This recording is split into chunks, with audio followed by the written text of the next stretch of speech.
Қайырлы күн, қайырлы таң, қайырлы кеш біреуге. Кім қай уақытта тыңдап жатқанын білмеймін. Бұл бір кесеше подкастының авторы Торғын. Кезекті эпизодымызды тыңдап жатқандарыңызға көп-көп рахмет. Қош келдіңіздер. Бізге студиямызға қонаққа Гүлнұр келді Италиядан. Біздің виртуалды Zoom студиямызға қонаққа келді. Қош келдіңіз. Сәлем, шақырғаныңызға көп рахмет. Бұл менің Көп-көп иә, рахмет бірінші сізге. подкастым. Мен кішкене қобалжып тұрмын. Қобалжымаңыз, бәрі жақсы. Мен де кішкене қобалжып тұрмын, өйткені шынымды айтсам, подкастқа қонаққа келген адамдардың 100%-ы менің таныстарым, не достарым. Сол себепті сіз кәдімгідей бірінші қонақсыз. Бүгін Инстаграм барлығы арқылы бірінші танысып, бірінші болады деп тұр ғой. иә. Сондықтан иә, көп-көп рахмет сізге келіскеніңізге. Көңіл күйіңіз қалай қазір? Сізге рахмет шақырғаныңызға. Көңіл күйім өте керемет, бірақ соңғы кездері сол диплом жазу, университетті бітіру деген сияқты нәрселермен оның үстіне жұмыс бар, басым андай айналып жатыр. Күнде бар ғой, автоматты түрде жүрген сияқты боламын. Мынаны жасау керек, мынаны жасау керек деп бір болды ау деген күнді күтіп жүрмін, бірақ жалпы көңіл күйіміз жақсы, шүкір. Иә, Өзіңіз қалайсыз? мен де жақсымын, рахмет көп-көп. Менде де сол бітірейін деп жатырмын. Сол себепті кішкене шаруаларды реттеу керек, ананы істеу керек, мынаны істеу керек, мынаны үлгеріп алу керек. Шаруалар өте көп. Солармен жүрмін. Мен де уф дей алмай жатырмын.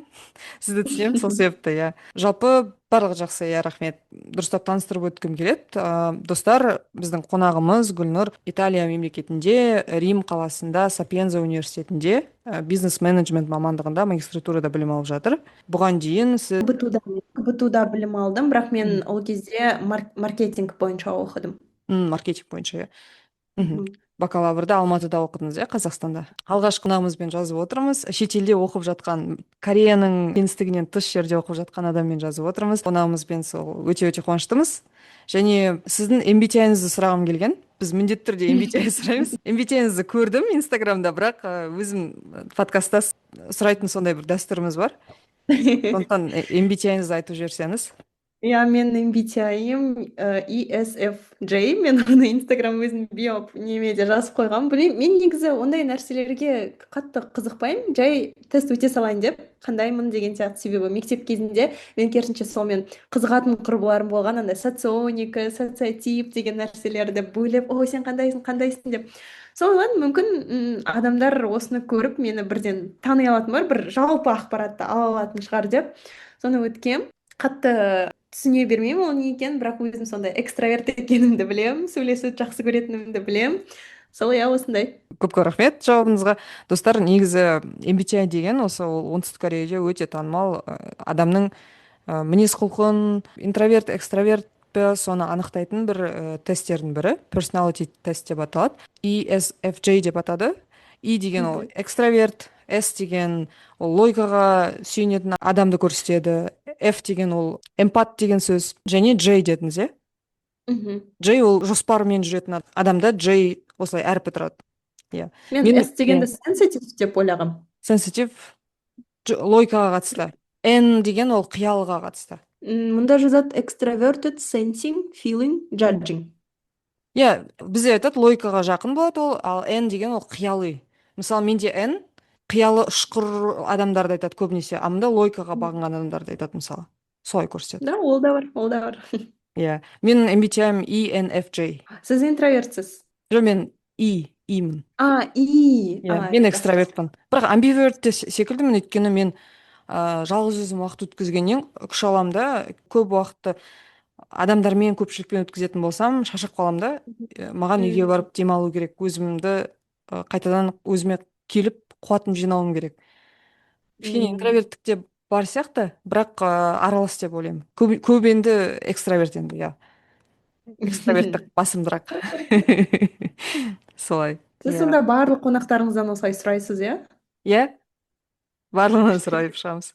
Осылай кейбір адамдар білмеуі мүмкін, кейбір адамдар өтеді де, ұмытып кетеді. Сосын енді араласатын адам болғандықтан осындай сияқтысың деп солай персоналитині шығарып береміз. Негізі мен тапсырған кезде, тестті тапсырған кезде бірнеше рет менде ENTP шыққан. Бірақ мен басқа құрбым айтқан, Торғын, сен ENTP емессің, сен ENFJ-ға өте көп келесің деп, солай персоналитидің бәрін разбор жасап берген маған. Содан білем, сол құрбым айтқаннан кейін мен де солай нәрсесіне негізделіп мен де адамдарға сол персоналитиін айтып беруге тырысып жүрмін, танитын адамдарыма. Күшті екен. Иә. Резюмеңді жазып алуға болады. Персоналити анықтап беремін деп па? Иә, сіз қазір Италияда оқып жатырсыз ғой. Сол Мгм. мамандығыңыз жайлы не оқыдыңыз, қандай бағытта жұмыс жасап жатырсыз? Енді диплом жазып жатырмын дедіңіз, диссертация, иә? Сол туралы Мгм. біраз сөз айтып кетсеңіз. Жақсы. Мен негізі Италияға оқуға түскен кезде бакалавриатым енді маркетинг болғасын, магистратураға лакшери маркетингқа түскім келген.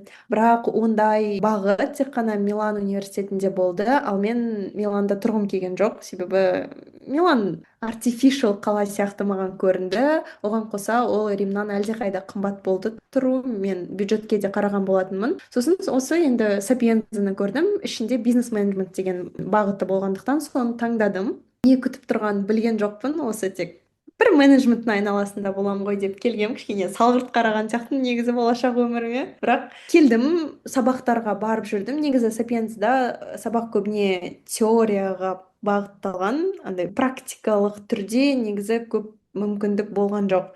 Бірақ та мен сабақтардың бәріне барып жүріп, өзіме ұнаған бір бағыттарын тауып бастадым. Бізде sustainability, total quality management, corporate governance деген сабақтар болды. Негізі бірінші рет естідім, барған кезден бастап маған өте қатты ұнады да, мен осы бағытта негізі жұмыс жасағым келеді деген өзіме бір ой түйдім. Содан қазір енді мен өзімнің дипломдық жұмысымды креативті экономикаға арнадым. Оның ішінде қазір мен Дубай, оңтүстік Корея және Сингапур елдерін кейс-стади ретінде алып, солардың тәжірибесіне жүгіне отырып, Қазақстанда экономиканың диверсификациясын қалай жасауға болады, креативті экономика бағытында қалай жасасақ болады деп ойланғам. Себебі табиғи ресурстар олар бітеді, мәңгілік емес. Бізге сол бір кішкене креативті экономика бағытына жылжу керек сияқты деп ойланған өзімнің жайым бар солай. Вау, қандай күшті. Маған диссертацияңыздың не тақырыбы, бағытыңыз қатты ұнап тұр. Бітірген соң оқуға бола ма екен? Өте Бөлісіп па? өте қызық тақырып екен. Расымен Әрине, де маңызды нәрсе бізге керек деп ойлаймын. Өйткені Қазақстан тек шикізат көзіне ғана бағытталып қалғанда, ол м, бітеді және тіпті бізде миллион жылға дейін ол болса да, қорымыз көп болса да, экологиямыз өте нашар болып бара жатқандықтан, менің ойымша бізге иә, осы бағытқа ауысу керек деп ойлаймын, креативті бағытқа. бір артикльдерді оқыған кезде біздің шикізат қорын санағанда келесі 45 жылға дейін жетеді деген ой болды. Сол үшін ойлаймын, 45 жыл деген аз ғой, мен балдарым дүниеге келгенше жетпей қалайын деп тұр ғой деп. Сосын сол негізі жазған кезде өзіме қызық болсын деп, және қазіргі кезде барлығы айтып жатады, Қазақстанның прайм эрасы, бізде мынау шықты, мынандай кино шықты, мынандай музыка шықты деп. Ойлаймын, негізі соның барлығы жақында оқыған Ауру фильмі бар ғой, Айтөре Иә, иә. мырзаның түсірген. Сол бірнеше шетелдік марапаттардың иегері атанып жатыр. Ойлаймын, мәссаған, бұл негізі жақсы мүмкіндік қой деп. Сосын қай жерде? Алматыда, иә, қаскелеңнің қасында Нью-Йорк фильм академияның корпусы ашылған екен. Сол жерде оқушыларды кинематография саласында оқытып жатыр. Ойлағам, негізі бұл негізі жақсы мүмкіндіктер. Қазақстанның бұл жақта болашағы бар сияқты деп. Сол үшін көрейін дедім. Мгм. Өте жақсы бағытты таңдаған екенсіз. Нью-Йорк фильм академияның Қазақстанда филиалы ашылғанын білмеппін. Негізі кино бағытына ауысу керек деп ойлаймын. Бізде біраз Иә, фильмдер шығып жатыр ғой. Бауырына салуды мысалы Оскарға жіберді. Бірақ та деген ол өтпей да. қалды іріктеуден, иә. Бауырына салу деген фильм өте күшті фильм деп айтты, бірақ ол андай фестиваль бағытында фильм ғой. Сол себепті релиз кезінде көп адам М, бармаған, білмей қалған да. Содан кейін ол неге жіберді, Оскарға жіберді, бірақ іріктеуден өкінішке қарай өтпей қалды. м, Бірнеше фестивальдарға өткізіп оны жатыр ғой, жіберіп жатыр. Мысалы, Бақыт фильмі бірнеше фестивальдан жүлделі орындар алды. Сондықтан Қазақстанның фильм не бойынша, мгм. индустриясы бойынша болашағы жарқын деп ойлаймын. Сондықтан бізге осы бағытқа ауысу керек. Келісемін. Сіз лакшери маркетингті сол бағытта оқығым келді дедіңіз ғой. иә Италиядан басқа мемлекеттерді қарастырдыңыз ба оқуға түсу барысында? негізі қарастырған жоқпын, себебі Европада негізі ағылшын тілінде тегін қасына стипендиясын қосып беретін елдердің бірі ол тек қана Италия болды. Бұл жерде тек қана осындай стипендия бар, сондықтан вот Италияға түсемін деп ойладым. Италия мемлекетінің жаңа стипендиялық бағдарламасына оқуға түстіңіз ғой, иә, сонда түсінуім бойынша. Иә, бұнда мемлекеттік стипендиалды бағдарлама бар. Негізі стипендиялардың түрлері көп қой бұл жақта, бірақ та осы дамып келе жатқан елдердің арасында берілетін стипендия осы бізге келеді. Соған apply жасағанмын. Процесс қалай болды? Сіз бірден тапсырдыңыз, иә, сонда бакалаврды бітіре сала? Мен жоқ, төртінші курс басталған кезде қыркүйек айынан бастап ойланып бастадым, себебі бізде Қазақстанда гранттың өтемі бар ғой, Мгм. жұмыс істеу керексің деген сияқты. Мен оны жасағым келген жоқ, сол себептен де қай жылы бітірем, сол жылы бірден оқуға түсуім қажет болды. Сондықтан да төртінші курстың басынан бастап ол туралы ойланып бастадым да. Документ жинау, университет таңдау деген сияқты жұмыстардың барлығын осы қыста жасап бітіріп қойғам. Ол кезде айлс тапсыру керек болды, айлсқа дайындалдым.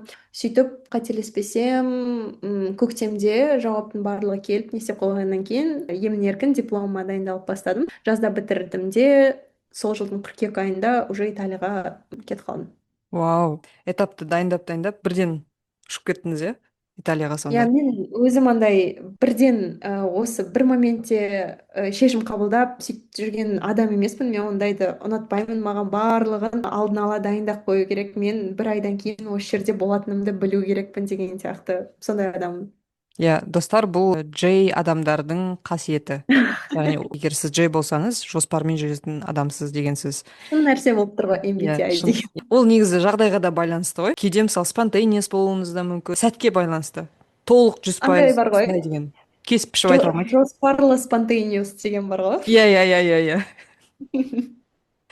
Мен айтамын ғой достарыма, осылай отырып спонтанно бірден айта аламын мысалға, ертең таңертең біз тауға шығамыз достар, бірақ мен оны жоспарлап қойдым, ертең таңертең шығатынымызды деген сияқты. Спонтейниес, бірақ мен жоспарладым деген ғой. Иә. Иә. Жалпы Италияға бірден ұшып кеттіңіз, иә? Сонда сізде демала алдыңыз ба оқу бітіргеннен кейін? Өйткені деген құжат жинау процесі өте біраз қажытады ғой. Құжат жинау, сосын одан кейін диплом жаздыңыз, иә? Дипломдық жұмыс бар. Соны қорғау керек. Соның арасында оқуға кетпестен бір демалып үлгердіңіз ба? Әлде бірден Мен кетіп қалдыңыз ба?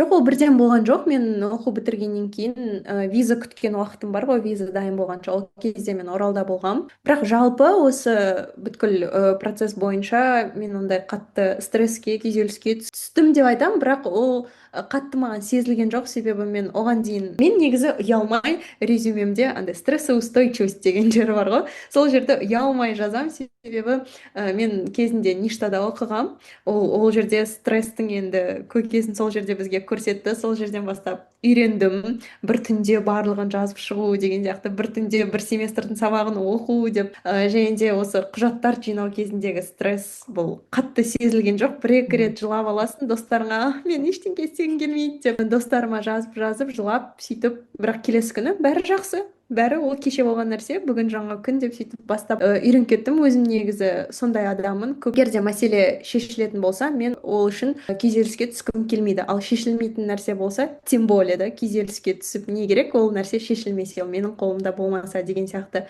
Сондай оймен өмір сүргенді жақсы көремін. Солай өмір сүремін. Сол себептен де білмеймін, өмірге жеңілірек қарайтыным содан шығар. Иә, өте жақсы ұстаным екен. Өйткені осындай құжат жинау процестері адамды қажытып жібергендіктен стипендиялық бағдарламалар үшін де бұл да бір іріктеу бір процесі, уақыты деп те ойлаймын кейде. Сізде оңтүстік Кореяға қалай болды? Қиындау Біз болды ма?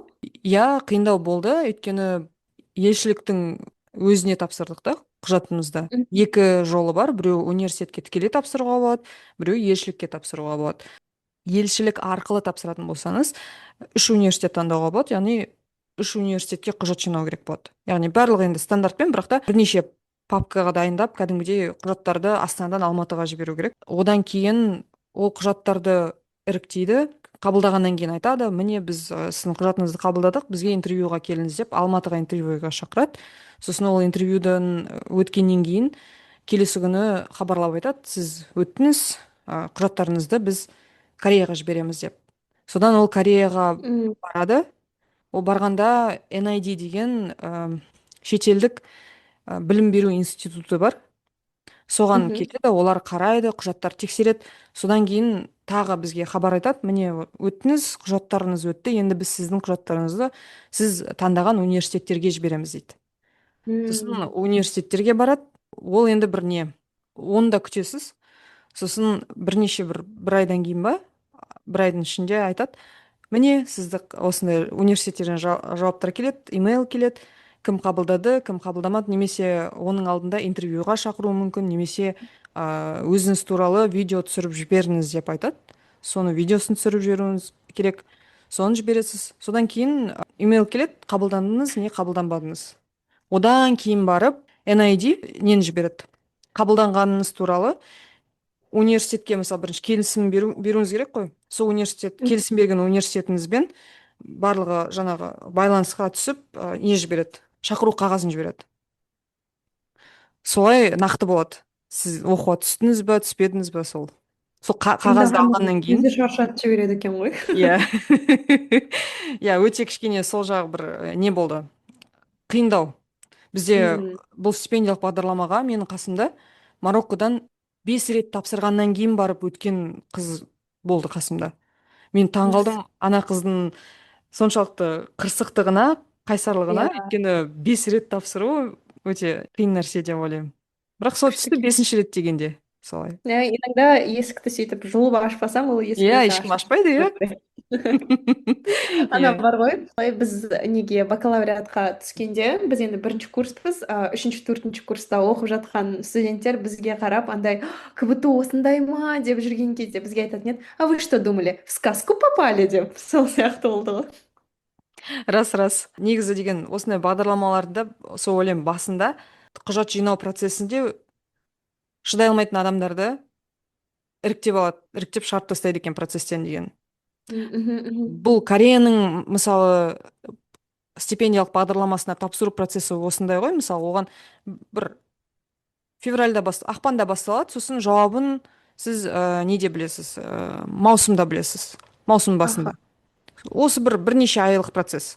Ал Мгм. Жапониядағы Мекс деген стипендиялық бағдарлама бар ғой, ол 1,5 жыл күтеді жауапты. Ол енді стресстің кәдімгідей 100% емес, 200% болатын шығар ол жақта. Өйткені мұғалім тапсырды, қазір сол жақта оқып жатыр. Ұзақ күтесіз және Мгм. кәдімгідей қатты дайындаласыз. Мгм. Сол себепті осындай программалар жаңағы тапсыру процестерін салыстырған қызық болатын сияқты. А сізде қалай болды, соны айтып беріңізші. Бізде ма, мен негізі Италияға түсу үшін агентствоға барғам. Агентство дегенде бір қыз болды, өзінің инстаграм парақшасында көмектесем, сөйтем деп. Мен ол кезде жұмыс істедім, сосын диплом жазып жатқандықтан бұл процесстің ішіне қатты кіргім келген жоқ, оған кіретін уақытым да болған жоқ. Сондықтан сол қызға жаздым, айттым, міне мен осы университеттерге осы мамандықпен түскім келеді, менің документтерімді, дедлайндарды қарап жүріңізші деп. Сол қыз сонымен айналысып отырды, маған жазады мысалға, там, бір жұмадан кейін сенде экзамен болады дейді, бірінші экзамен соған деп. Сол қыздың маған негізі көмегі көп болды. Сол менің құжаттарыммен айналысты, сондықтан мен қатты негізі білмеймін Италияға түсу процесі қалай екен деп. Маған барлығы жазып жатады, қалай түстіңіз, не істедіңіз деп. Мен айтамын, мен сіздерге көмектесе алмаймын, мен өзім онымен айналыспаған адаммын деп. Бірақ білуім бойынша ең алдымен біз стипендияға береміз. Стипендияны ұттың ба, ұтқан жоқсың ба, сен оны Италияға келген соң білесің. Бірінші документтеріңді бізде елшілікке тапсырамыз, елшілік қарайды, сен Европада тұра аласың ба, тұра алмайсың ба, қаражатың жете ма, жетпейді ма, білімің жете ма, жетпейді ма деген сияқты соның барлығын қарайды. Ол итальяндықтар болғандықтан ол жерде бюрократия деген өте жоғары деңгейде, оны да күтесің. Айлап бойынша біздің нені білімді қазақстандық дипломды апостильдан өткізу керек, барлығы да уақыт алады. Барлығы біткеннен кейін, университет сені қабылдағаннан кейін сол құжатыңмен, сосын елшіліктің берген құжатымен барлығымен визаға тапсырасың, ол визаны күтесің, сосын визадан кейін Италияға келген соң сен стипендияны ұттың ба, ұтқан жоқсың ба, соны айтады. Стипендияға ұтсаң, барлық Қазақстанда жинаған құжаттарыңды осы жақта келіп Италияға тапсырасың, сосын олар оны тағы тексерістен өткізеді, сөйтіп бір жыл өтеді. Вау.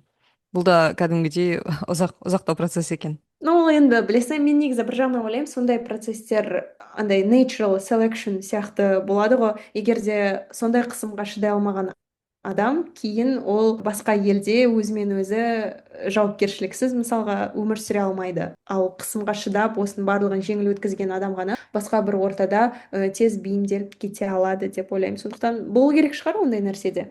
Иә, әрине, өйткені кез келген адамды ала бермейді ғой. Сол жақта өмір сүре алатын, сол жақтың темпына бейімделе алатын адамдарды іздейді ғой, расымен. Сондықтан иә, жаңағыдай эволюция сияқты ғой.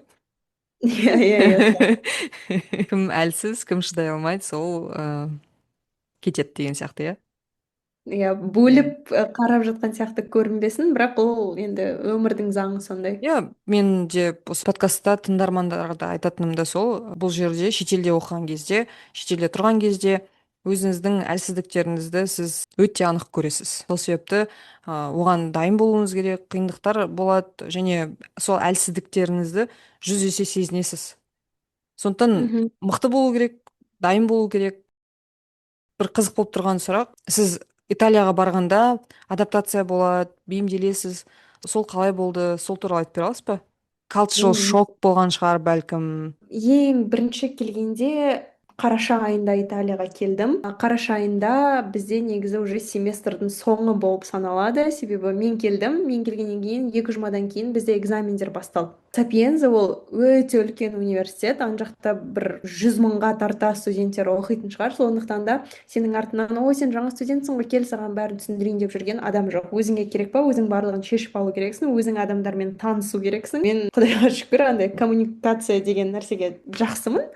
Тез тез бүйтіп группаластарымды тауып солардан сұрап үйреніп алдым. Бірақ келген кезде білесіз бе, мына жерде сен адамдарға қызық емессің. Саған бір нәрсе қызық болса, сен ол адамды тоқтатып алып өзің сұрап алу керексің. Сол жағынан маған кішкене қиын болды. Себебі каждыйынан келіп сұрасаң, олар саған мынау бір ақпарат айтады, мынау екінші ақпарат айтады, ол ақпарат бір-бірімен келіспейді. Басың айналады. Сол кездерде мен де отырып достарыма жазғам, не болып жатыр, мен мына емтихандарды тапсыра алмаймын ғой деп. Мен негізі бұрыннан жақсы оқимын да. Мен бір жақтан төмен баға алып қалсам, мен өзімді жегідей жеймін бұл нәрсе туралы. Сондықтан да мен қатты қорықтым, емтиханды қалай тапсырамын, не істеймін деген сияқты. Сосын мына жақта көбінесе емтихан ауызша өтеді екен. Мұғалімнің алдына отырасың, ол саған сұрақ қояды, сен жауап бересің. Ал мен жазбашаға үйреніп қалғанмын ғой. Мәмсам, мен ауызша қалай тапсырамын, білген нәрсемді қобалжудан ұмытып қалсам қалай болады деп. Негізі көбінесе осы сабақ жағынан қорықтым. Ал өмірге бейімделу деген сияқты ол оңай өтті. Мына жақ енді ауа райы қолайлы, адамдар да итальяндықтар саған күліп қарайды. Қыз болған соң ол да негізі саған бір жеңілдіктер береді ғой, саған о кел көмектесейін деп өздері жақындауы мүмкін. Сосын құрбыларымды тез тауып алдым. Мына жақта негізі жалғыз болсаң, андай интроверт адам болсаң, қиын болады. Адамға әрдайым адам керек деп айтады ғой. Қиындықтарды бірге өтіп жатқандықтан сен ол адамға айтсаң, ол сені түсінеді, ол саған келіп айтады, сен оны түсінесің деген сияқты бір-бірімізге қолдау көрсетіп сөйтіп тұрдық. Сондықтан бір бастапқы сол жарты жылым солмен өткен шығар. Кейін бірақ тез үйреніп кеттім. Мен бейімделу процесі солай жақсы өткеніне өте қуаныштымын. Енді жаңа айтып жатырсыз ғой, сіз КБТУ-да жазбаша емтихандары көп болды дедіңіз. Салыстырмалы түрде италиялық білім беру жүйесі мен Қазақстандағы КБТУ университетінің білім беру жүйесінде бір айырмашылықтар сездіңіз ба? Қалай өтті бейімделу процесі сол системаға? Ең бірінші айырмашылығы ол мысалға КБТУ-да біз емтиханды тек бір-ақ рет тапсыра аламыз. Одан егер де өтпесек, онда келесі рет тапсыру үшін біз ақша төлеу қажет болдық. Ал Италияда бұл жағынан өте оңай. Сен сол емтиханды тапсырғанша қайта-қайта бір жыл бойы тапсыра беруге болады. Немесе егер де алған бағаң ұнамаса, жоқ мен бұл бағамен келіспеймін, мен келесі емтиханға келемін деп сөйтіп айтып, қайтадан тапсыра беруге болады. Сол жағынан оңай болды. Ал екіншісі, КБТУ-да сен егер де ақпаратты түсініп өз сөзіңмен жеткізе алатын болсаң, онда профессорлар сенің жазған нәрсеңді қабылдайды. Ал мына жақта манағы айтып кеткендей, олар көбінесе теория бағытында көп жұмыс істегендіктен профессор ол саған қандай сөзбен түсіндірді, сен сол сөз аузыңнан шыққанша сенен күтіп тұрады. Егер де сол күткен сөзін естімесе, онда сенің бағаң төменірек болады. Сол себептен де кітапта қалай жазылып тұр, слайдтарда қалай жазылып тұр, тап солай жаттап алу керексің. Түнде ұйқыдан оятқанда бүйтіп айтып бере алатындай. Сол бір айырмашылықтар қатты есімде қалған шығар. Содан кейін мына жақта өте группада жасайтын жұмыстар көп болды бізде. Группаластарыңмен жұмыс жасайсың, сосын бір-біріңнен сұрайды, мына адам қалай жұмыс істеді, мына адамның топтық жұмысқа қосқан үлесі қандай болды деп. Олар өтірік айтпайды ғой, бір топта болдық, бәріміз жоғары бағалайық деп. Кім қалай жұмыс істеді, солай көрсетеді, солай айтады. Соған қарап та профессордың бағасы әртүрлі болуы мүмкін. Иә, Team Project бізде де болады, сол Timple деп атаймыз. Қалай Негізі айтасыздар? Timple. Simple. Team Project деп айтады да, корейше, соны Timple деп айтады да. Өте қашат, бәрі қашады содан. Бакалаврларда өте көп ол. Бакалавриатта көп болғандықтан олар қашады ол нәрседен, өйткені өте қиын. Сабақ жағы емес, адамдармен тіл Аха. табысу қиын екен. Өйткені олар Иә, иә, мектепте иә. өзімен изоляцияда жүрген сияқты болып оқиды ғой, оңтүстік Кореяда мектепте жаңағы Хагонға барады, сол жақ орталықтарда сабақ оқиды, сосын мына жақта социумға оларды кіргізіп жібереді де, сол кезде жаңағы Team Project жасаған кезде сол жағынан келіспеушіліктер көп болады да, өйткені корейліктер ондай интеракшн болған жоқ оларда, мысалы шетелдіктермен деген сияқты. Сол кезде Team Projectта солай қатты қиналады, әсіресе шетелдіктер мен корейліктер бірге болса. Сол есіме түсіп кетті, сол Team Project'тар жағынан қиын деп айтады бакалаврдағы студенттер. Ал магистратурада ондай Бізде қатты емес. итальянецтер білесіздер ғой, не істейді? Біз керісінше андай тмд елдерінен келген адамдар, біз андай тез жасап басты тапсыра салайықшы дейміз ғой, ал олар айтады, жоқ, біздер қандай шрифт таңдаймыз, ол шрифттің түсі қандай болады, біз оған отдельно созвон жасаймыз дейтін, немесе даже жүзбе-жүз кездесейік, таңдайық, себебі мұғалімге мына шрифт ұнайды, мына шрифт ұнамайды деп, сондай бір қажет емес, уақытыңды бөлу керек емес нәрселерге қатты андай қарайды да, сол жағынан бізге итальянецтермен қиын болды жұмыс істеуге. Сондықтан бізді топқа бөлген кезде тек итальянец емес деп отыратын едік. Бізде сосын кішкене қытайлық студенттерден қашады, өйткені олар орындамайды тапсырмаларды деп, тапсырманы сол топтағы қытайлықтардан басқасының бәрі орындап қалуы мүмкін да. Сол себепті қытайлықтармен не корейліктермен жұмыс жасау кішкене қиындау дейді. Бірақ Керісінше андай иә, тапсырмалар бар ғой, азиаттар сабақты күшті оқиды, солармен оқу керек деген. сабақты күшті оқиды, бірақ та корейліктер араласу жағынан қиындау, келіспеушіліктерге көп келіп Мгм. қалуы мүмкін. Қытайлық студенттер таптаурын пікірде шығар бәлкім, бірақ бірнеше адамнан сондай естідім, олар топтық жұмыста атқармайды деген сияқты. Қызық екен. Иә, былай қарасаңыз, иә, азиялықтар күшті оқу керек деген сияқты ой келеді, иә. Ойбай, бля, микрофоным құлап отыр ғой.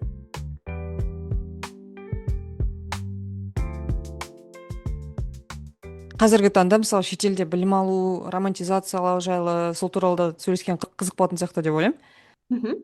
Осыған дейін сіздің подкастқа келген қонақтарымыз да айтады, осылай романтизациялайды, жақсы жақтары да бар, бірақ онша емес жақтары да бар. Қонағымыз айтқан, біз Инстаграмға кофе ішіп жүргенімізді салғанға шетелде білім алу бәрі керемет деп ойламаңыздар деп сөйтіп түсіндіріп айтқан.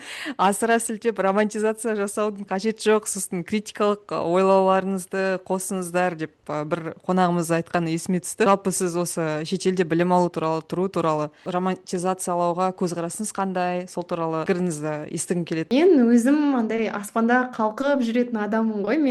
Маған кейде айтады, Гуля, сен кішкене очкиіңді шешіп былай қарасай деп, бірақ мен білемін, мен өзіме өмір керемет сияқты, өзің әлемге не бересің, ол саған сол нәрсе, сол энергия түрінде қайтады деп. Сондықтан да білмеймін, жолым жеңіл ма, көз тиіп кетпесін. Менде ондай қатты қиындықтар негізі болған жоқ, или мен өзім сөйтіп жеңіл қараймын ба. Біз бәріміз өзіміз кінәліміз ғой. Инстаграмға болсын, бүкіл жерге тек жақсы нәрселерді саламыз да, адамдарды сол нәрсеге сендіріп қоямыз. Олай болған қаламаса, онда көрсетсін, міне бүгін мысалға мен условно не айтайын, дошик жедім деп ше. Адамдар, конечно, күшті тамақ жеген күндерін салады да, басқа күндерді салмайды. Негізі былай ойлаймын, шетелде ең қиыны бұл жаңа сіз айтып кеткендей, өзіңіздің шын бейнеңізбен жүзбе-жүз келу. Егер адам оған дайын болмаса, басқаларға өтірік айту, былай тұрсын, өзіне өзі әрдайым өтірік айта беретін болса, ол әрине қиын болады, ол адам сынып кетеді. Сондықтан да мен ойлаймын, алдында да өз парақшамда жазып кеткем, негізі мен бакалавриат кезінде өз елімде, Қазақстанда оқығанды жөн көремін деп. Біз әлі буынымыз қатпаған, мектепті жаңа бітірген адамдармыз, өмірдің бәрі оңай, біз бәрін білеміз, бәрінен ақылдымыз деп ойлаймыз да. Сосын осындай бір үлкен өмірге келген кезде мәссаған, олай емес екен ғой, неге маған барлығы бүйтіп дайын қылып әкеліп бермей жатыр деп сөйтіп ойлаймыз да. Сосын сынып қаламыз.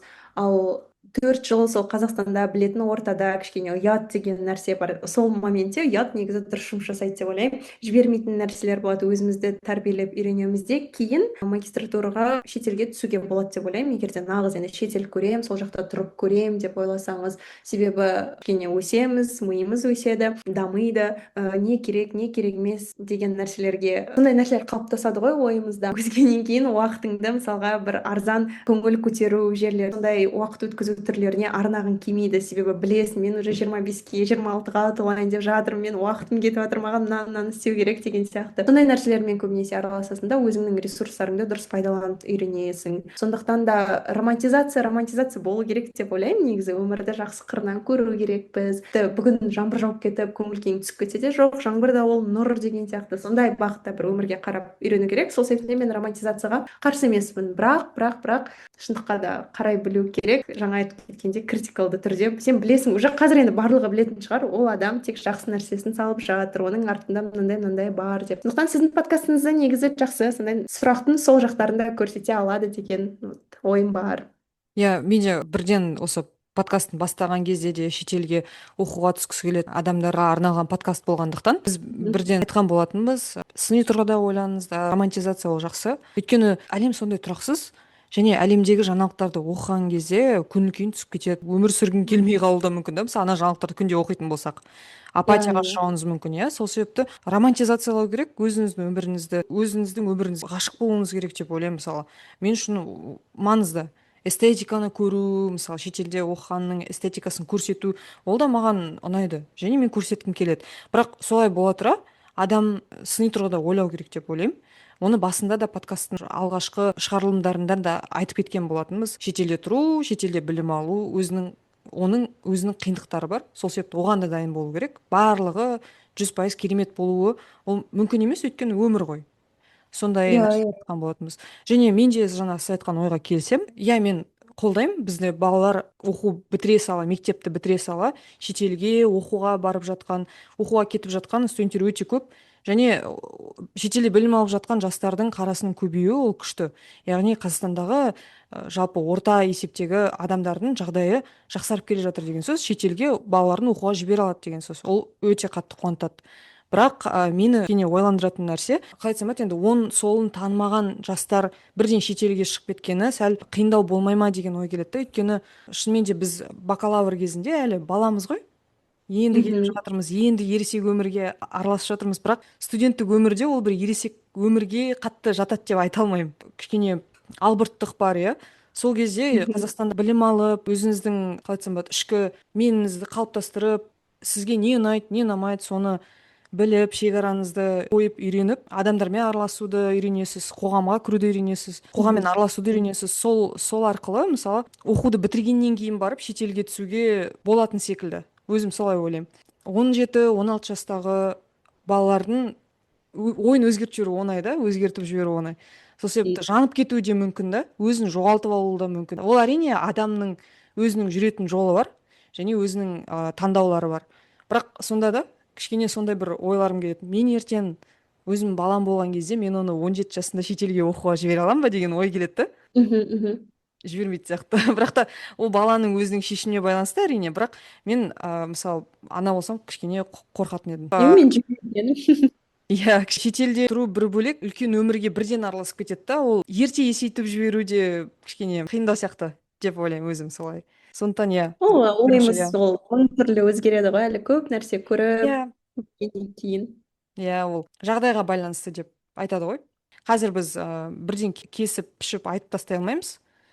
Қазір біздің ойымыз осындай болғанымен бір 5-6 жылда ол мүлдем басқа жаққа өзгеріп кетуі мүмкін деген сияқты, иә.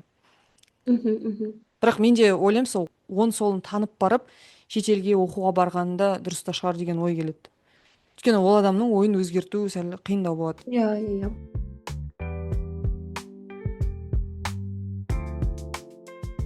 Жаңа шетелде саяхаттау туралы да айтқым келеді. Сіздің әңгімеңізді естігім келеді, өйткені алдында сіз Португалияға бардыңыз, иә? Португалияға жаяу бардыңыз, иә? Жаяу жүріп Қандай күшті, қалай өтті? Сол туралы айтыңызшы. Менің ойымша біздің қонақтарға өте қызық болады. иә, мен сәуір айында сол Сантьяго жолына барып келген болатынмын, жүріп өткен болатынмын. Мен негізі айтқам, менің өзімнің тұрмысқа шықпай тұрып осы нәрселерді жасау керекпін деген заттар тізімім бар. Соларды бірте-бірте жасап жатырмын.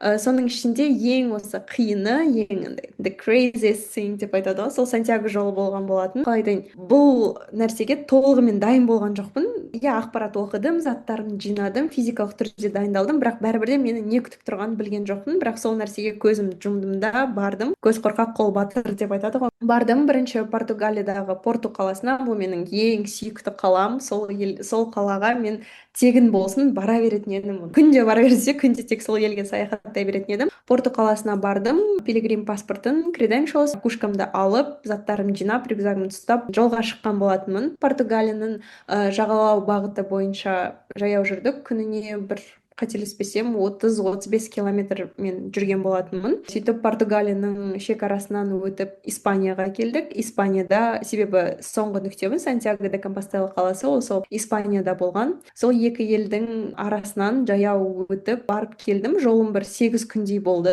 Сол жолда мен көптеген адамдарды көрдім. Білесіз, мен андай болады ғой, адамдар қалай қиялдайды ғой, мен бір өмірімді бар ғой, өйстіп кино сияқты бүйтіп өткізіп жіберіп қарап алғым келіп тұр деп. Сол мен каминоны жүрген кезде мен жалпы өмір қалай құрылған соның трейлерін көріп шыққан сияқты болдым. Себебі жолда кездестірген әрбір адам, білмеймін, маған бір өмір сабағын үйретіп кеткен сияқты болды. Әрбір адаммен сөйлескен кезде ол андай жай бір тез-тез small talk дейді ғой, сондай түрде өткен жоқ. Кәдімгідей олар маған бір нәрсе айтқысы келген сияқты. Білмеймін, Құдай маған сөйтіп жіберді ма, әйтеуір барлық бастапқы әңгімелерді мен ойымда сақтап сөйтіп жүрдім да, кейін ол өмір сабақтары көбейіп жатыр. Мен ойлаймын, мен мынаның бәрін ертең ұмытып қаламын деп жазып бастадым блокнотыма. Әрбір адам, мына мысалға Австралиядан келген Виктория ханым маған бүйтіп айтты деп сөйтіп жазып алып жүрдім да. Сосын кейін ойлаймын, баса мен мынаны адамдармен бөліскім келеді деп, сосын оны инстаграмыма салдым. Сөйтіп бір басқа адам сияқты болып келмесем де бір жаңа этапқа өткен сияқты болдым. Өмірді бір басқа қырынан көрген сияқты болдым. Сөйтіп әйтеуір сол жолды өткеніме мәз болып, қуанып, өзіме, өз денеме, өзімнің физикалық дайындығыма рахмет айтып келдім. Вау, өте күшті саяхат болған. Мен де инстаграмнан көрдім, қарап отырдым, таңғалып отырдым. Күніне 50 000 қадам жасап, де тіпті одан да көп Иә, достар. болып тұр. Шынымен де өте күшті саяхат андай болады. Adventures дейді ғой. Кәдімгідей бір шытырман қызық оқиғалар болады ғой. Дәл сол оқиға біздің қонағымызда болды. Кәдімгідей шын болған нәрсе.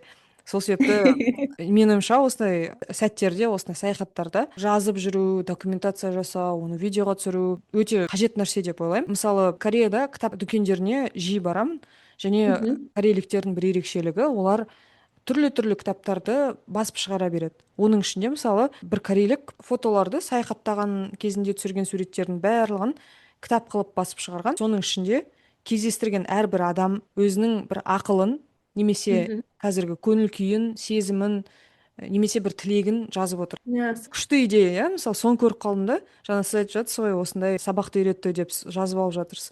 Қажет нәрсе деп ойлаймын шынымен де. Өйткені расымен де адам бір ғана, мысалы, өзінің өмірін ғана сүреді да, бірақ түрлі елдерден, түрлі адамдармен кездесу арқылы басқа да адамдардың өмірінің перспективасымен таныс болады деп ойлаймын. Сондықтан саяхаттау қажет деп түсінемін өзім.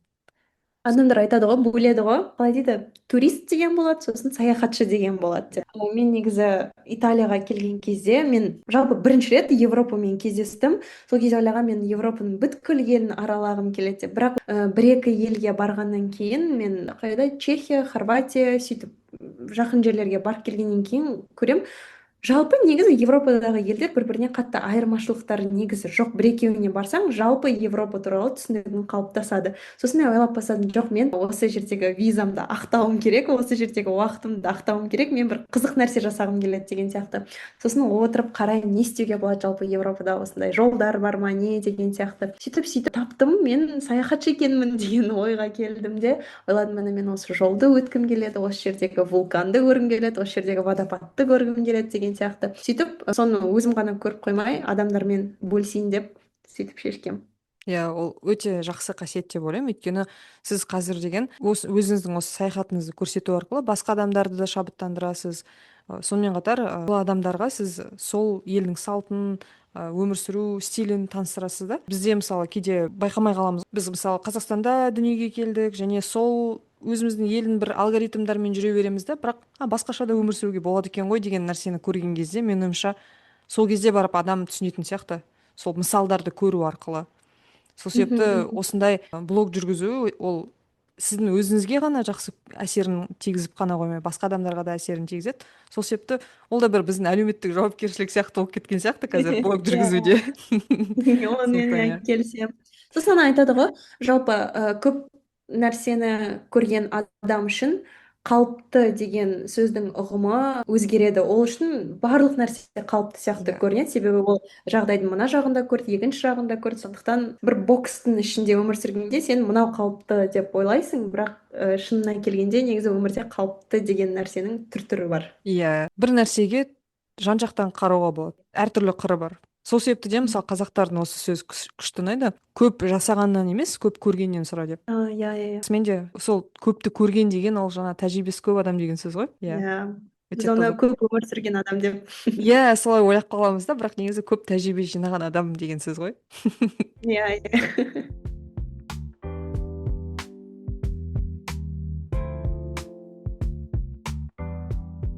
Жалпы саяхаттаған қызық деп ойлаймын. Мен өзім тек қана қазір Кореяда болған кезде Хонконг мен Макаоға ғана барып келдім. Аха. Өте қызық. Макао енді ол Португалияның колониясы болғандықтан Қытай архитектурасы мен жаңа Португалияның архитектурасы комбинация үйлесім тапқан Мгм. қала Макао. Ал Хонконг енді ол Ұлыбританияның колониясы болғандықтан енді қазір Қытайға ауысып жатыр да. Билігін енді Қытай жүргізеді ол жақта. Мгм. Сол себепті кішкене қатты өзгеріп жатқаны байқалады Хонконг. Мен Азияның несін, контрастын көргім келеді ше. Ойлап тұрмын, ертең Европаны бітіргеннен кейін Азия жаққа барып қайту керек сияқты деп. Сіз көрсетсеңізші, ана жақта не бар, кімдер бар, қалай өмір сүреді адамдар. Иә, мен суретке түсіргенді өте қатты жақсы көремін. Фильм, фотографиямен айналысамын. Пленкаға түсіремін. Сол себепті сол жақында Йонжу деген қалаға барып келдік. Және Бонхуа деген Бохуа деген қалаға барып келдік. Өте шағын қалалар, кішкентай қалалар. Ол біздің Орал сияқты. Сол кішкентай қалаларда ЮНЕСКО-ның қорғауындағы бір орындар бар, бірнеше орындар бар. Мысалы, Шилла мен Когурё заманынан қалған бейіттер бар да, қорғандар. Сосын деген анау Чосон дәуірінде литерати оқымыстылар болды. Сол оқымыстылар өздерінің бір университеттері бар. Сол Чосон кезінде өздерінің университеттері бар. Сол жерде білім алады. Сол қазіргі университеттің орны ол ЮНЕСКО-ның қорғауында. Сол жерлерге бардық. Сосын 1780 жылы салынған ханок, корейліктердің өзінің дәстүрлі үйлері бар. Ханок деп аталады. Мгм. Мгм. Соған да барып, сол жерде біраз уақыт өткіздік. Өте қызық болды. Табиғат өте әдемі. Негізі адамдар Кореяны ойлаған кезде тек Сеулді ойлайды, немесе Чеджуді ойлайды, немесе Пусан дейді. Бірақ Кореяның басқа да қалалары өте әдемі. Мен осы оқуымды аяқтағанға дейін Кёнжу деген қалаға барғым келеді. Өйткені менің бағытым кішкене өнерге бағытталған, арт Мгм. хистори, сол өнер тарихына бағытталғандықтан Будда діні өте басым болды ғой. Шила дәуірінде, Когурё кезінде, сол кезде қалған бір жартылай үңгір, жартылай темпл бар, храм. Соның ішінде Мгм. Мгм. Будданың өте әдемі мүсіні бар. Ол 8 ғасырда А. салынған. Өте әдемі мүсін. Мен соны қатты көргім келеді. Сол осы емтихандарым аяқтағаннан кейін міндетті түрде барам деп жоспарлап отырмын. Бұйырса. Жоспарыңыз орындалсын. Өзіме қызық болып кетті ғой. Сол өте әдемі жер. Өйткені мен Хонконгға барған кезде де Тянлан деген, Биг Будда деген неге бардық. Тянлан аралына бардық. Сол жерде үлкен Будда мүсіні бар. Соны көрдік. Бірақ ол 91 жыл салынған мүсін. Ал мына жерде контраст. Ол кәдімгідей 8 ғасырда Шила дәуірінде пайда болған Будданың, жаңа Шакамуни деп аталады. Сол Будданың аты, соның мүсіні бар. Өте әдемі. Кәдімгідей қалай айтсам болады, граниттен жасалған мүсін. Мм. Бірақ тегіс, сондай sophisticated арт болады ғой. Өте әдемі. Кәдімгідей жоғары Айтып деңгейде арт. жатқанда көзіңізден от жанып жатыр ғой. маған қатты ұнайды буддизм, өйткені арт хисториді өттік, кореan эстетикс. Қазір мен басқа университетте, өзім негізі Корея университетінде оқимын, бірақ қазір мен Йонсей университетінен бір сабақ тыңдап жатырмын. М, Профессорымыз бізге оңтүстік Кореяның архитектурасы мен дизайн тарихын үйретеді, оқытады. мгм, мгм, Профессорымыз мгм. Харвардты бітірген. Профессор сондай білімді адам, және сол білімін жақсы жеткізеді адамдарға. Сол кісімен қазір біз ханокты оқып жатырмыз. Traditional house ханок. Ол қалай жасалады, мысалы білесіз бе, мысалы ханокты жасаған кезде оның шатырына шеге қолданбайды, бәрі бір біріне Неге? конструкция қылып жасайды, өйткені ол кезде шеге болмаған ғой. Шеге болмаған, М, сосын шеге болмаған соң солай конструкция сияқты былай тетристағыдай бүйтіп үстіне бүйтіп кірістіріп салған төбелерін. Өте Минимум қызық. мықты мықты нелер болды ғой. Иә. Сондықтан осы Кореяда оқып жатқан кезде де бастапқы семестрлерде өнер тарихын өткен болатынбыз, Кореяның кеңістігіне қатысты. Сол жерде діннің қалай өнерге әсер еткенін, және жергілікті халықтың тұрмысының өнерге қалай әсер ететінін, соның бәрін оқыдық. Сол себепті менде мынандай сұрақтар пайда болды. Ал ислам Қазақстандағы өнерге қалай әсерін тигізді? Мен соны зерттегім келді деп, қазір мен бағытымды өзгертіп жатырмын. Сол арт хисторида бұйырса оқитын боламын. Солай. Өте күшті идея. Мұражайда жұмыс жасағым келеді, сосын профессор болғым келеді. Өйткені Қазақстанда ол болады, біз соған келеміз. Бізге бастау керек. Маған мысалы қатты ұнайтын нәрсе бар, ол Эрмитажда құрбымның әжесі Эрмитажда жұмыс істейді. Орыс құрбым бар. Ол кәдімгідей француз импрессионистердің жаңағы суреттерін, картиналарын түсіндіреді. Лекциялары бар, подкасттары бар Эрмитаждың. Бізде неге ондай Уа. жоқ деген ой келеді. Өйткені лекциялар өткізуге болады, видеоға түсіруге болады, сондай нәрселермен айналысқым келеді. Мен үшін білім адамдарға қолжетімді болу керек деген ұстаным бар. Иә. Сол себепті сондай академиялық ортада қалып қоятын нәрселердің жеңіл тілмен қарапайым халыққа жеткізгім келеді. Мысалы мен үшін сол өте маңызды. Сол себепті білмеймін, осы бағытты таңдағым келді. Соған енді ауысып жатырмын.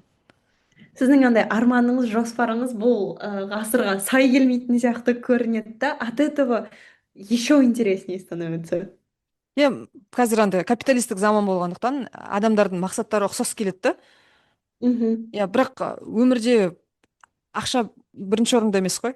Ол иә. Иә, ол ресурс, білім, білімді тарату, сол қатты ұнайды. Сізде профессор болғыңыз келетін оқыған болатын сұрақтарды да қараған кезде. Да, да, мен де Білімді профессор. ұсынғыңыз келе ма адамдарға? Иә, мен жалпы білесіз бе, ол білім ұсыну жағынан емес, тіпті көбірек мен өзім студент болған соң жастардың көзінен көресің, андай не істерін білмей тұрады, потерянный ребенок сияқты былай тұрады да, қай жаққа барам, мына жаққа бар деп тартып алып кетсе, артынан кетуге дайын тұратындай болып көрінеді. Мен сол студенттердің көзінен, жалпы жастардың көзінен соны байқағандықтан, олардың өмірінде сондай бір жол сілтер профессор болғым келеді. Тек қана академиялық тұрғыдан білім бере беретін емес, бір өмірлеріне өзгеріс енгізе алған, өмірлерінде ертең балаларына менің осындай профессорым болды ау дейтін дәрежеге жеткен негізі адам болғым келеді. Алдында кітап оқығам, Tuesdays with Morrie деген бар ғой, Митч Альбомның. Мен де оқып жатырмын соны.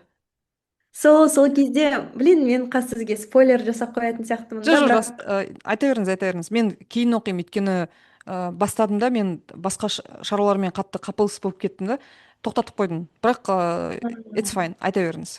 аха, жақсы. Онда сол вот Митч Альбом өзінің профессоры Мори туралы айтады ғой. Кітаптың ең соңында осындай бір ой қалдырады. Негізі өмірде бізге барлығымызға ұстаз керек дейді. Және сол менің ұстазым Мори болды. Моридің Моридің айтқан ақылдары тірі кезінде Мориді да тірі деп санауға болады. Сол себептен де мен оның айтқан ойларымен сіздермен бөлістім. Сіздер оны достарыңызға айтып бөлісіңіздер. Солай Моридің сыныбында оқыған оқушылар саны көбейе берсін деген ойға келтірген. Мен сол кезде ойладым, міне мен осы нәрсе әрдайым менің ойымда болған. Мен де солай адамдардың жүрегінде өмір сүргім келеді. Сол себептен де профессор болғым келеді.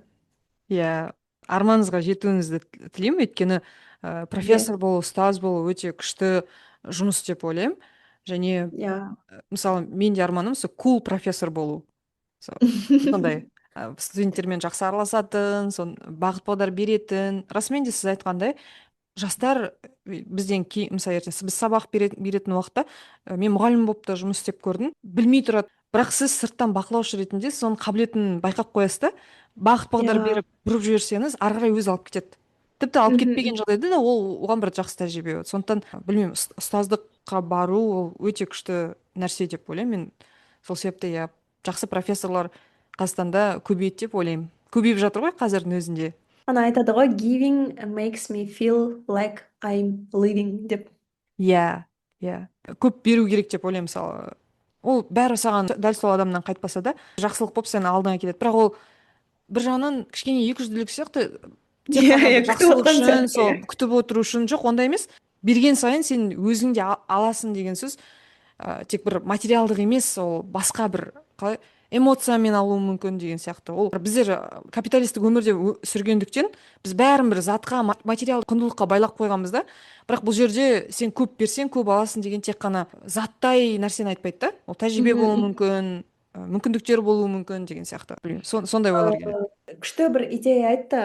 Қазір толық сөзбе сөз жеткізе алмаймын, бірақ Мгм. та біздің қоғам персиялық бір базарға айналып кеткен сияқты дейді. Барлығы мен саған мынаны берсем, сен маған мынаны бер деген сияқты Иә, бір-бірімен әрдайым алыс алмасқысы беріс, келіп иә. барып дейді. Иә. Ал ешқашан өзіне сұрақ қойған адамды көрмеппін дейді мынандай. Мен осы әлемге не бере аламын? Мен жеткілікті түрде беріп жатырмын ба деген сияқты. Сол сұрақты айна болсын бір рет өз-өзіңе қойып тұрған дұрыс деген бір ой оқығам, өте қатты ұнады сол кезде. Нетворкинг ол жақсы сияқты деп ойлаймын. Басқа адамға Мгм. көмектесіп қалуыңыз мүмкін. Бір нәрсені алу мақсатында жасаған дұрыс емес деп ойлаймын. Білмеймін, бір Мгм. ұнаған соң, мысалы подкасттың өзінде осы ұнаған соң бастап кеттім. Және сіз сияқты білімді жастарға алам бергім келді. Өйткені Қазақстанда эйджизм өте мықты дамыған. Ол Бізге иә. ешкім микрофон бермейді. Біз өзімізге өзіміз микрофон беруіміз керек. Мен солай ойлаймын. Сол себепті осындай алаң жасап жатырмын. Мен тіпті өз-өзіме сол эйджизмді қолданатын сияқты ойлаймын кезінде. Гуля, сен жассың ғой, сен не айта аласың адамдарға деген сияқты. Сондай ой өзімде де пайда болады мен. Жоқ, олай ойламау керек негізі. Өйткені Иә, иә. тәжірибенің аты тәжірибе. Ол жақсы болсын, жаман болсын, ол тәжірибе. Сізде оны басқа адамға айтуға мүмкіндік бар. Сондықтан оны пайдалану Мгм. керек. Егер сізге сондай мүмкіндік түсіп тұрса, пайдалану керек. Және мысалы, сіздің подкастқа осылай келіп, өзіңіздің ойыңызды айтып жатсыз. Сіз блогты жүргізген кезде өзіңіздің алгоритміңізбен жүргізесіз да. Ал мына жерде сіз басқа алаңға келіп тұрсыз да. Сіз мүмкін оқырмандарыңызға, сізді көретін өзіңіздің жазылмандарыңызға мүлдем басқа қырыңыздан ашылып қаларсыз бәлкім. Сондай нәрсе. Отписка жасап кетсе. Ондай болмайды деп ойлаймын. Осындай екен ғой деп. Бүгін мен киноға барған едім. Мен итальяндық режиссердің Ла Дольче Вита деген фильмін көрдім. Режиссердің аты Федерико Феллини. Мәссаған, танымал ғой. Муссолини кеткеннен кейінгі итальяндықтардың өміріндегі Өмірі. өзгерістерді көрсетті. Мгм. Капиталистік бағытқа кетуі, коррупцияның өте жоғары деңгейге өтуі, кәдімгідей қоғамды сынайтын бір фильм болды. 3 сағат болды. 3 сағаттық фильм, итальянша, корейше субтитрмен солай көріп шықтым. Бүгін маған қатты ұнады фильм. Шынымды айтсам. Антракт болды ма арасында? Антракт болған жоқ. Мәссаған. Антракт болған дұрыс екен негізі. Ол иә. Қай тұсы ұнады сізге? Мен басында шынымды айтсам, не болып кетті мынау дедім, ең соңында. Ең соңғы жақтарын Мгм. көрген кезде. Бірақ басы қалай басталғаны, мысалы, Иисустың мүсінін былай Римнің үстімен вертолетпен алып бара жатады басында. Фильм солай Аха. басталады.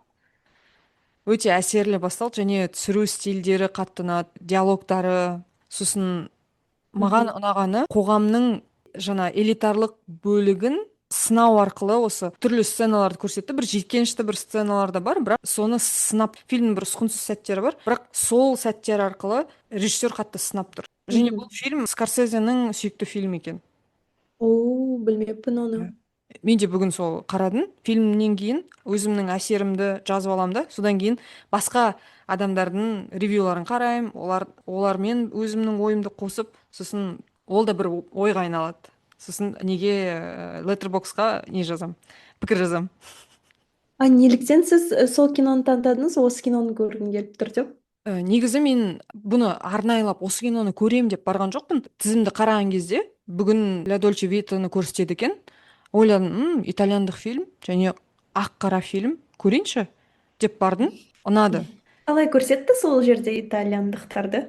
Бұл жерде мысалы амбициясы мықты журналисттің оқиғасы жайлы. Көрген жоқсың иә бұл фильмді? Мен сол көрген жоқпын, сол қызық болып тұр, ол жерде итальяндықтарды қалай көрсетті және қазір олар қандай деп салыстырғым келген ғой. Мхм. 60-шы жыл түсірілген өте ескі фильм, өте эстетикаға толы фильм. Бірақ итальяндтарды көрсеткен кезде мысалы ол жерде капиталистік бағытқа кетіп бара жатқан адамдар бар және Мгм. ескі ұстанымдарға да соны жібермей тұрған адамдар бар. Бірақ бұл жерде М. көбінесе қоғамның элитарлық бөлігін сынайтын фильм болғандықтан контраст ретінде мынандай бір сцена бар. Ата аналары қыз бен балаға Дева Марияны көрдім деп айтқызып бір шоу жасайды. Барлығы жиналып папарация, осы фильмнен кейін жаңа біз білетін папарация деген сөз осы фильмде алғаш рет қолданған.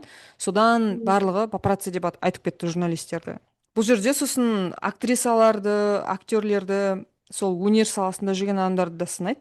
Яғни ол жерде қандай сұрақтар қояды, болмайтын нәрселерді мысалы талқылайды. А мына жақта қарапайым халық қиналып жатыр деген сияқты. Сосын қарапайым М. халық өзіне назарды қалай аудара алады? Олар жаңағыдай ғажайып оқиғаның арқасында ғана өздеріне назар аударта алады екен. Жаңағы Дева Марияның оқиғасына қатысты. Кішкене бір Бір андай қоғам театр. есіме түсіп тұр осы жағдайда. Сондай сәттер бар. Өте қызық болды және қарапайым халықты қалай алдауға, қалай өзінің айтқанымен жүргізуге болатынын да бір көрсетті. 1960 жылғы кино деп айттыңыз ғой, иә? Иә, иә. Сол уақыттан бері көп ештеңе өзгермепті ғой қоғамымызда.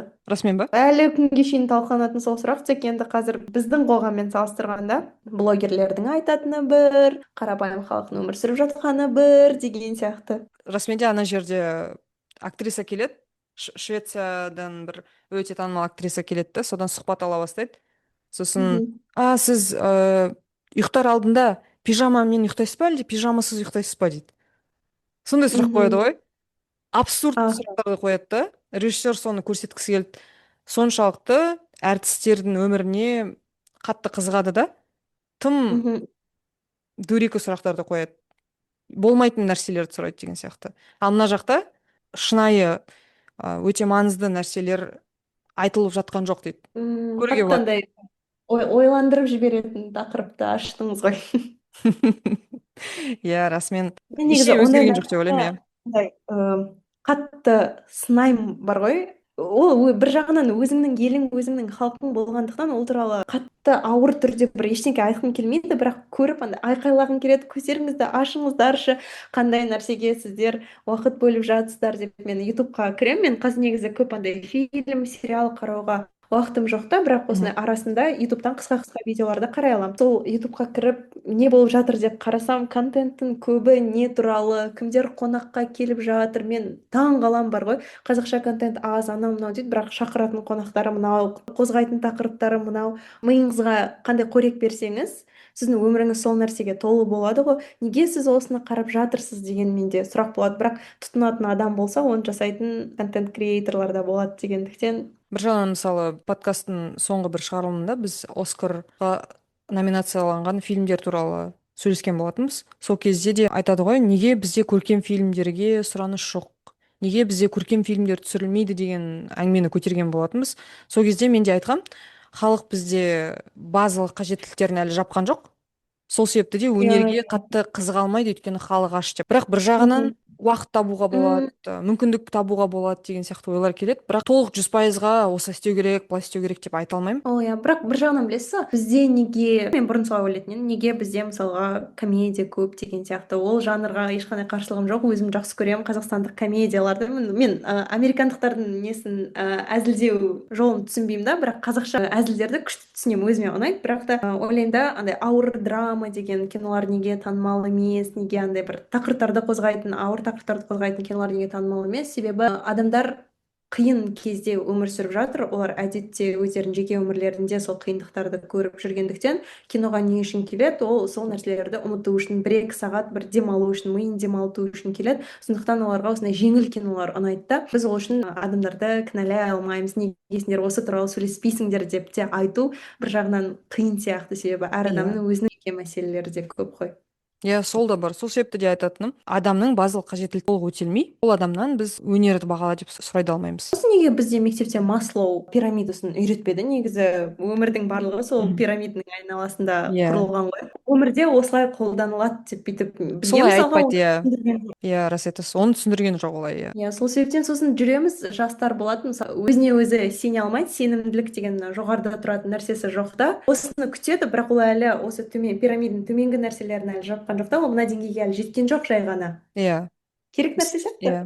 Мысалы, жаңа сіз айтқан Маслоу пирамидасы бойынша есіме түсіп тұрғаны, Оскардың 2025 жылы түсірілген фильмдердің ішінде шетелдік фильмдерге номинацияланған фильмдердің тізімінде норвегиялық фильм бар, Sentimental Value. Және Сол киноны қарағым келген. көріңізші, өте күшті фильм. Менің сүйікті режиссерімнің түсірген фильм. Өте қатты ұнайды. Мен ол фильмді 3 рет көрдім. Иә, осыны көрген кезде не туралы екенін оқыған кезде қарағым келеді деп ойлағам. Өте керемет фильм. Фильмді салыстырдық, және тағы бір номинацияланған фильм бар. Номинацияланған фильмдердің ішінде парсы режиссер Джафар Панахидің фильмі бар. Ол It was just an accident деген фильм. Бұл жерде Ирандағы болып жатқан оқиғаларды көрсететін фильм. Яғни екеуі екі түрлі нәрсені көрсетеді да. Мысалы, басқа фильмдер жайлы подкаст тыңдаған кезде де мынандай жағдай болған. Неге скандинавиялық елдердің фильмдері мүлдем басқа деңгейде деген сияқты. Өйткені оларда енді дамыған ел болғандықтан, шынымен де жаңа айтып жатқан Маслоу пирамидасы маңызды деп айтып жатсыз ғой. Шынымен де Иә, маңызды иә. екен. Және сол дамыған елдердің фильмографияларын қарау арқылы да, оларға талдау жасау арқылы да Маслоу пирамидасына өтуге болады, бұрылуға болады, расымен де. Өйткені біз айтамыз ғой, скандинавиялық елдер, олар өте бақытты елдердің қатарында, иә, мысалы. Сол себепті олардың фильмдері де мүлдем басқа деңгейдегі тақырыптарды қозғайды. Мысалы, әке мен жаңа қыздың арасындағы қарым-қатынас, экзистенциалды кризис, тоқыраулар сияқты ішкі андай адамның табиғатына көп мән береді. Ал Мгм. мысалы парсы фильмдерін алатын болсақ, ол жерде міндетті түрде соғыс бар, өйткені елдегі жағдай әсер етеді деген сияқты. Сол себепті экономикалық фонды ұмытуға болмайды деп ойлаймын. Ол да Мгм. дефолтпен жүретін нәрсе деп ойлаймын. Ол бізге әсер етеді.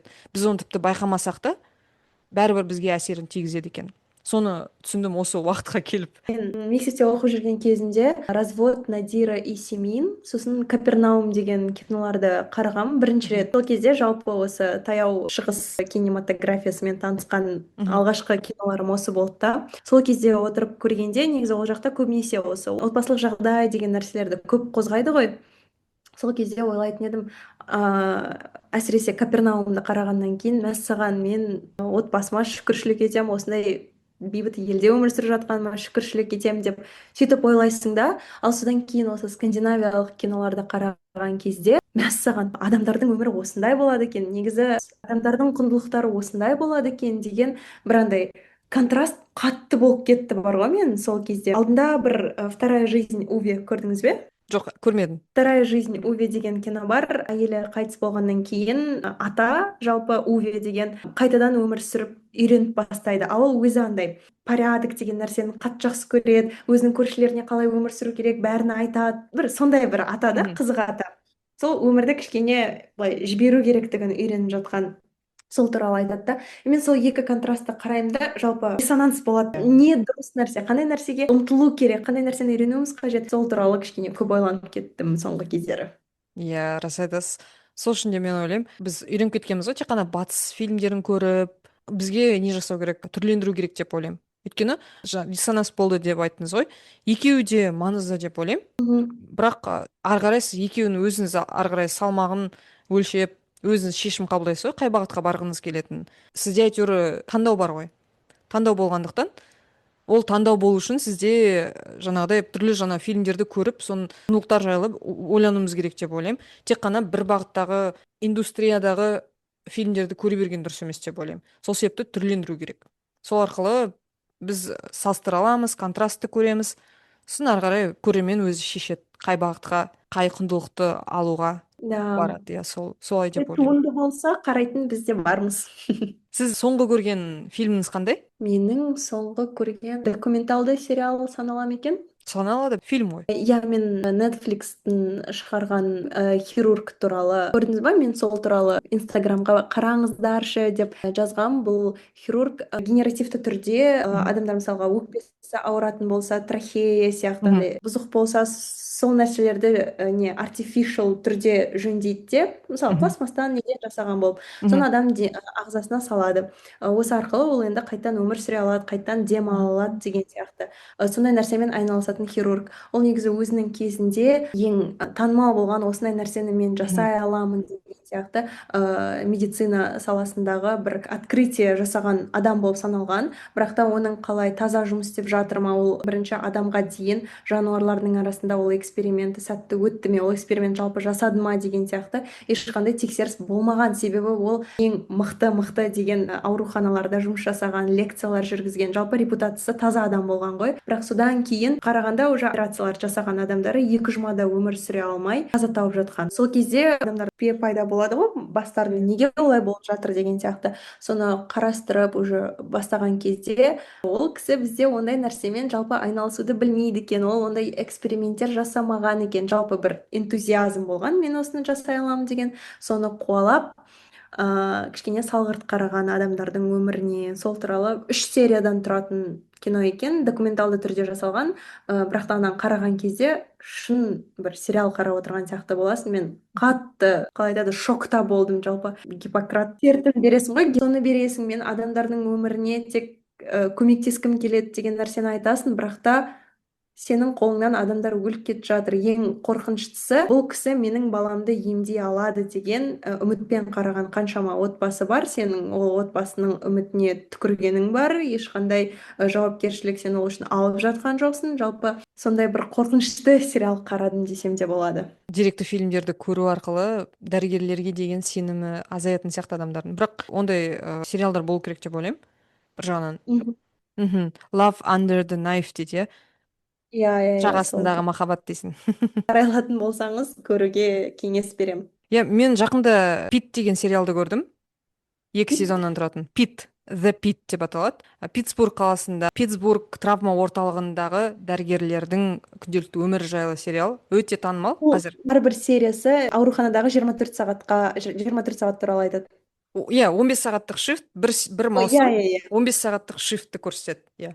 Иә, иә, иә, сол. Өте қызық. Маған қатты ұнады. Жаңағы сіз екеумізде кәдімгідей контраст болып тұр, иә. Сізде осындай нәрселерді айтады. Өйткені иә, ол да бар. Тек қана нәтиженің соңынан иремдеп салғырт қарап алатын жағдайлар да болады ғой.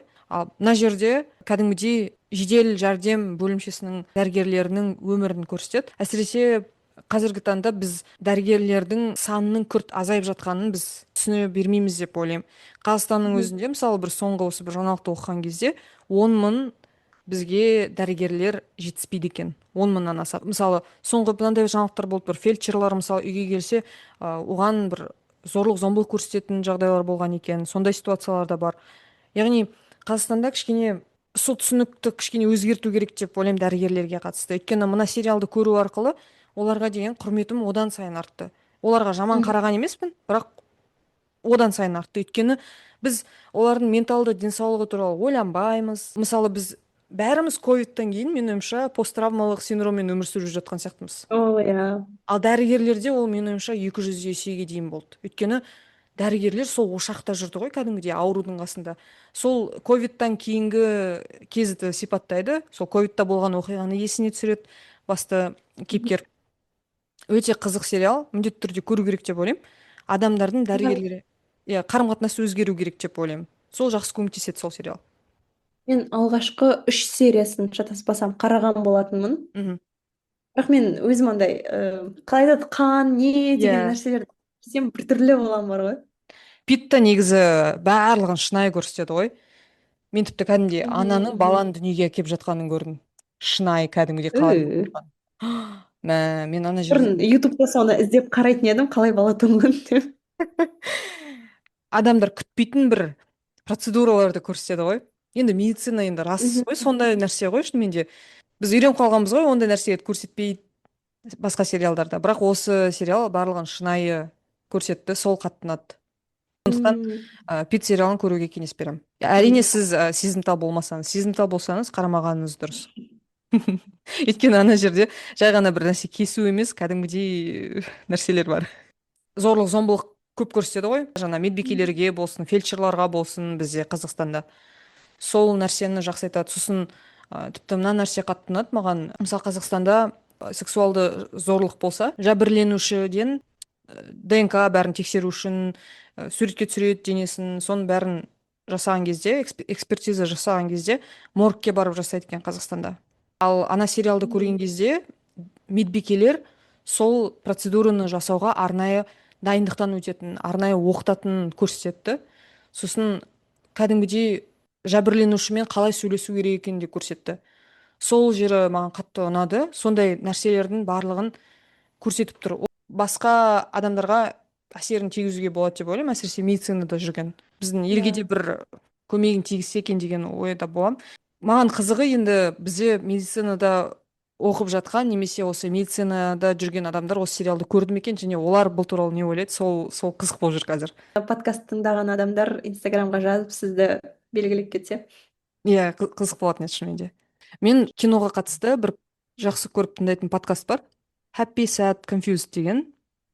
Джош М. Хоровиц дейтін жүргізуші, хост, сол кісінің подкасты. Ол жерде соңында қонақтарға блиц сұрақтар қояды. Мгм. Сізді жылатқан фильм, сізді күлдірткен фильм. Мен де сол сұрақты қойғым келіп отыр. Сізді жылатқан фильм бар ма? Мені жылатқан фильм. Жылатқан кино есіме түсті. Мед в голове деген көрдіңіз ба? Көрдім. Мен сол киноны қараған кезде қатты жылағам. Өте аянышты ғой, шынымен де өте. Жалпы андай әкелер мен балалар, жасы келген адамдар туралы кино қараған кезде мен жүрегім андай қатты ауырады ше, себебі әрбір сол үлкен адамдардың орнына сен өз ата анаңды қоясың да, кинодағы бір геройлардың жасаған істерінен өз істеріңді көріп қалуың мүмкін. Мен де осылай ауыр сөйлеп қалып едім, мен мына жерде қарамап едім деген сияқты. Солардың барлығы келеді де еріксіз көз жасына берілесің. Сол мед в голове жылатқан шығар мені ең қатты. Өте әдемі түсірілген фильмдердің бірі. Бельгия мен Германия түсірген сияқты, қателеспесем, бірлесіп. Иә. Иә, Италияға сол кезде олар Венецияға келген болатын, себебі атаның жастық шағы өткен жер Венеция болды ғой, андай иә, кішкене жүрегіне жақын болады да. расымен де өте әдемі түсірілген фильмдердің бірі деп ойлаймын. Менің қатты есімде қалғаны сол ресторанның менеджерімен ба болған оқиға. Атай аймақты жағып қойып қасында сөйтіп отырды ғой, сол кезде шығып кетіңіздер деген сияқты әңгімелерді айтқан болатын. Сол кезде сол сәт қатты есімде қалып қойыпты. Иә, маған мынау пойызға билет алған жері ұнап еді сол. Сол мед в голове сіздерге кеңес беремін қарауға. Күлдірткен фильм тіпті қазір есіме түспесте, себебі мен андай комедияларды негізі көп қарай бермеймін. Бірақ жақында не қарағам? Мальчишник в Вегасе бар. Ой, жақсы ғой, классика ғой. Иә, мен негізі оны көрмегем, бар екенін білем, бірақ қарамағам. Қатты күлдім деп айта алмаймын. Мен айтып тұрмын ғой, мен андай американдық әзілді түсіне бермеймін, маған қазақша кинолар ұнайды осындай кездерде. Бірақ қызық болды, иә, сол. Мені қатты күлдірткен фильм White Chicks болар. Қытай кезінде соны көп қарайтын едім. Мен фильм көрген кезде таңдай алмай жатсам, соны қоса қоямын. Маған ана жері қатты ұнайды. Көлікте отырып әнді айтады ғой. На на на на на на на на на деген. Сосын, менің пуделімді ұсташ, менің пуделімді ұсташ деген жері қатты ұнайды. Ана жігіттерге қалай үйлеседі деймін да, бүйтіп жасап жібереді ғой шаштарын. Ол актерлар айтады ғой, өте қатты қиналып түсірген фильміміз деп айтты. Себебі гримді жасау керек, оған 10 сағат кетеді, одан кейін түсірілім алаңында жүресің, оған тағы бәленбай уақыт кетеді. Солай шаршап, шалдығып әрең түсірген фильмдері. Сосын актерлерден сұрайды ғой, енді қазір ол кісілер біраз қартайды. Екіншісін қашан шығарасыңдар? Қазір өйткені киноиндустрияда тоқырау заманы болып жатыр, барлығы ремейк түсіріп жатыр. Сол себепті олардан да қайтадан бір нәрсе түсіріңдерші деп сұрап жатқан, жалғасын түсіріңдер деп. Сосын актерлар айтқан, өздерің түсіріңдерші деп, өйткені шынымен де қиын деп. Бірақ жақында жаңалық шықты, рас өтірігін білмеймін. Екінші жалғасын түсіреді деп айтып жатыр. Иә, өте расистік фильм, иә. Қазіргі таңда оны түсірсе, ол өтпей қалатын шығар деген ойдамын, тек ностальгия үшін түсірмесе. Мүмкін, иә. шықты ғой міне жақында Дьявол носит Праданың иә. екінші бөлімі. Мен барғам негізі, себебі ол киноны өте қатты жақсы көремін. Екінші бөлімінде не көрсетеді екен деп барып қараған кезде бармағаным жақсы болатын бе деп ойладым. Ең біріншісі, менде андай профдеформация сияқты барған кезде цветокоррекция болады ғой. Фильмді қалай өңдеді, постпродакшн, соған көп мән беремін. Соны қараған кезде бір байқағаным, қазіргі киноларда андай контрастностьті қатты көтереді, киноны түрлі түсті қылып былай қалай айтуға болады. Мына кино емес, шын деп саған қатты дәлелдегілері келетіні көрініп тұрады цветокоррекциядан. Себебі бұрынғы осы 2010 жылға дейінгі шыққан кинолармен салыстырсақ, ол жердегі цветокоррекция өмірге жақындау бар ғой, өмір кішкене андай. Сол кезде қалай айтады, серым было время деп айтады ғой, андай түстер де сондай өте. Көзге былай бірден түсіп андай болады ғой, тым ашық түстерді қолданбайды, кәдімгідей табиғи соған жақын түстерді қолданып өңдейді, иә, реңктері сондай болады. Мен де байқап Андай қалдым, мен фильм болады көрген ғой. жоқпын, Аха. көрмейтін де шығармын, өйткені көрген кезде кішкене скептикалық түрде қарадым да, қалай болады екен. Және маған бірінші фильм ұнайды, сол себепті оған қатысты өзімнің әсерімді білдіріп алғым келген жоқ. Иә, қарамай ақ қойыңыз. Бізде қазір назарымызды басқа нәрсеге бұрып алу өте оңай. Біз киноны Мгм. қарап отырып телефонға кіріп кетеміз деген сияқты. Сондықтан да адамның назары кинода ұстап қалу үшін олар әртүрлі түстерді бүйтіп қосады, контраст заттарды қосады. Сондай сияқты маған көрінеді да. Сол жағынан мен кішкене бір көңілім қалып қалғаны бар. Иә. The Dramаны көрген болатынмын. Мен де бардым, иә. Ұнады ма сізге? Ұнады. Ұнады ма? Маған ұнаған жоқ. Ұнаған жоқ па? Бір рилс сериал түсіретіндер бар ғой. Иә. Соны тек қана бір горизонталды форматта қараған сияқты болдым. Ол жағы да бар, иә, кішкене. Маған ұнаған нәрсе, жалпы А24 киностудиясы ұнайды. Олардың фильмдерінен шынымен де миыңды төңкеріп тастайтын фильмдерді күту қалыпты нәрсе болып кетті адамдарға. Сол себепті бәлкім сол күту көп болған сонда өзінің несін ақтай алмай қалды ма деп ойлап қоямын.